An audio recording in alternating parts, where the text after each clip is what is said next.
Sandesh guys. তো বাবা সন্দেশ নিয়ে এসেছে আমার জন্য, 2 রকমের সন্দেশ, যেটা আমি হাফ খেয়ে নিয়েছি আর হাফ এখন আমি খাচ্ছি।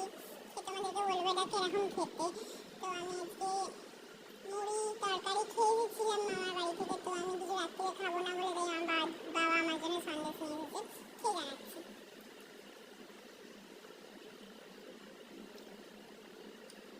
অসাধারণ গাইস, সেই খেতে, সন্দেশটা খুব সুন্দর খেতে।